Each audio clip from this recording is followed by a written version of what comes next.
Hello, I'm the Dark Master, and welcome back to my LEGO reviews. In this time, we're reviewing set number 70326, the Black Knight Mech from LEGO Nexo 9s. It comes with 375 pieces and 4 minifigures.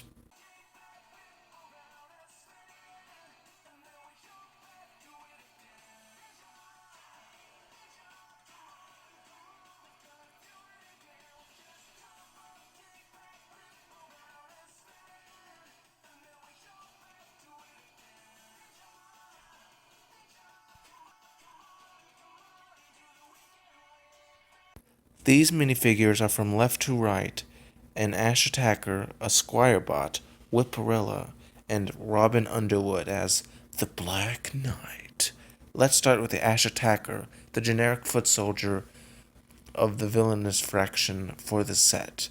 His helmet is a really rocky, with holes that can hold bars and bar sized horns. This helmet would be used in Big Figs and future waves of Nexo Knights, which is really nice and is a cool reuse. His armor are those cool spiky armors paladins that are similar in to the skulking ones. Beneath the helmet, his face print is very brutish with thick eyebrows and tusks.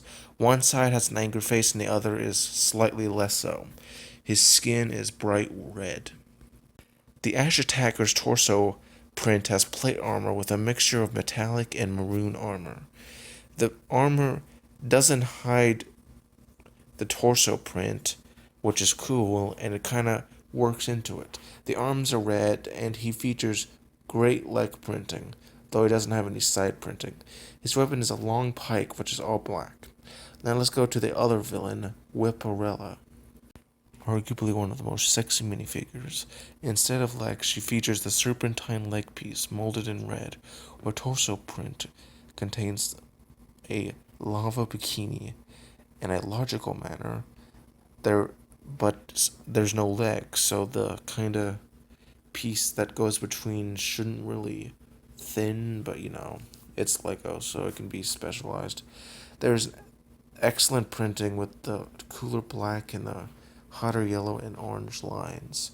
Her face is only one-sided due to her slicked black hair, and it's an angered face, fierce with very cool eyes and just lava printing. The back also has lava printing.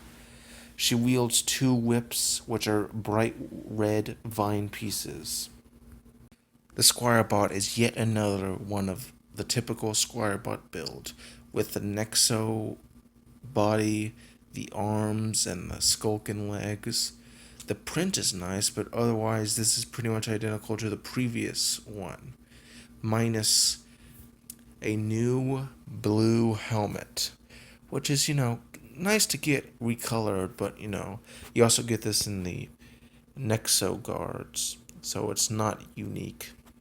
The final figure and the only knight in the set is the Black Knight, who is, spoilers, Robin Underwood.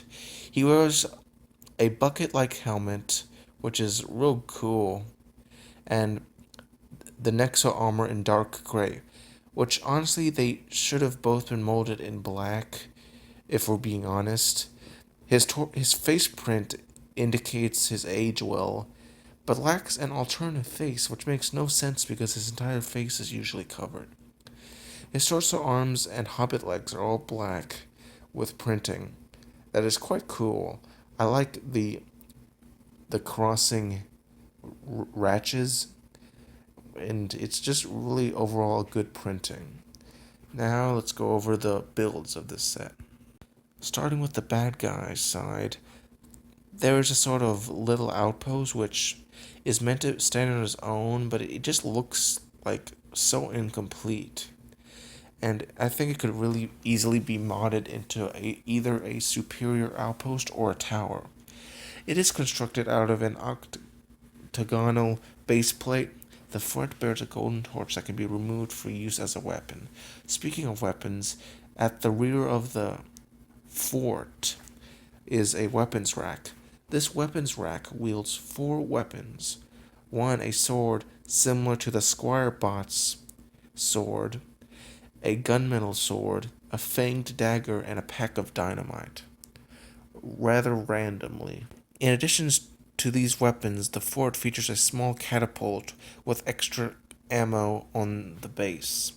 The last prominent feature of this small fort is a rather large and odd looking cage that can hold one figure. In this case, it's meant to hold the Squire Bot. Also, on the bad guy's side is this hover vehicle, obviously based on the Nexo Knight's hover horses, but with several additions. Firstly, the color scheme is more lava inspired with red, brown, black, and trans orange. I think it goes well. Of these villainous changes, there's also a spring-loaded missiles, as well as a horse skull and numerous spikes. This hover horse can be driven by anyone, but I think it works best with the Ash attacker, with his legs and the fact that he's kind of just a generic figure. Overall, I think of the villain builds, it is far better than the fort, and I feel like it would have been better if they tried to build up the fort as opposed to build this little speeder. But what do I know? They probably did this to increase playability.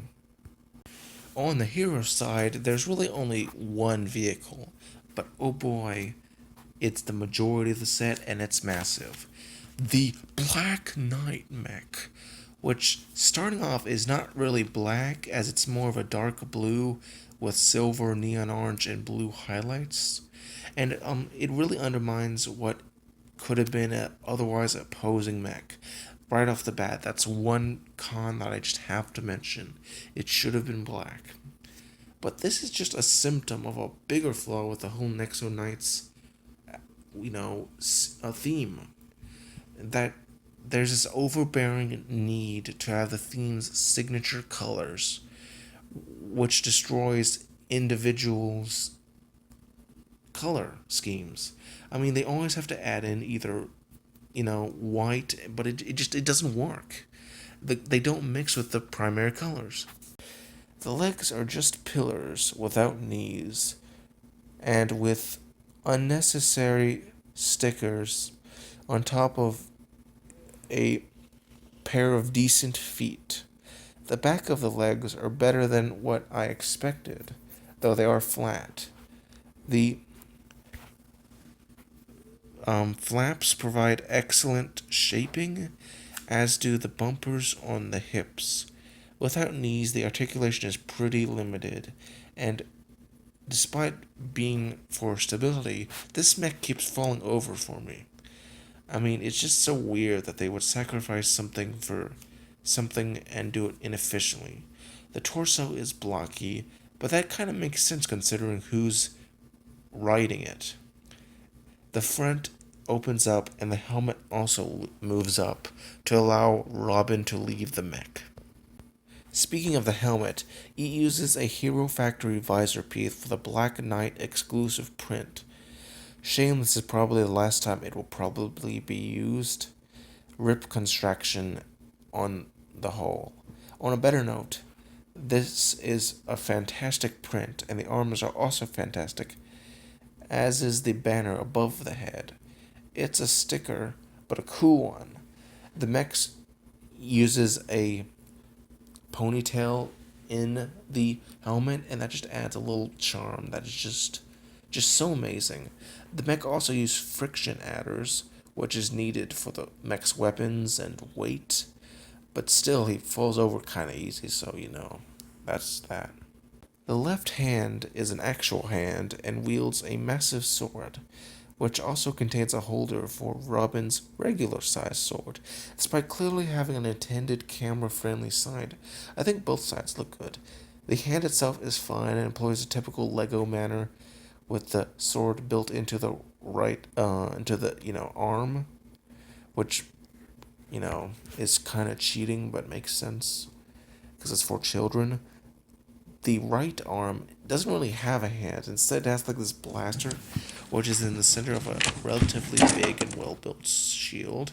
And there's a lot of uncovered studs in this shield. And I think it's not really well articulatable.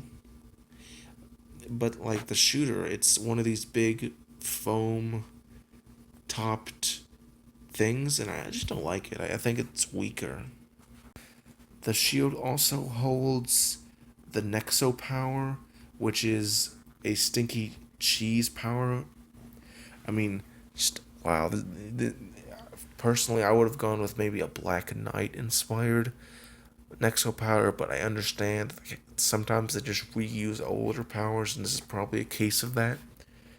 But man, it's weird. I never played the app. Maybe I should, but in general, I just these power ups, man. Sometimes they're just weird. Overall, this is one of the better Nexo Knight sets of like the first year, but it does have its flaws.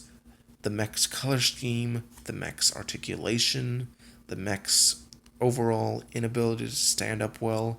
The fort isn't particularly well built, and it seems to be mostly there for a villain side, because a set cannot possibly be just heroes or just villains. No, you have to have conflict in every box, which is cool, I guess, to some people, but other people don't like it. Still, I would recommend it if you can find it. Overall, remember to like and subscribe for more LEGO reviews. I give this a buy it.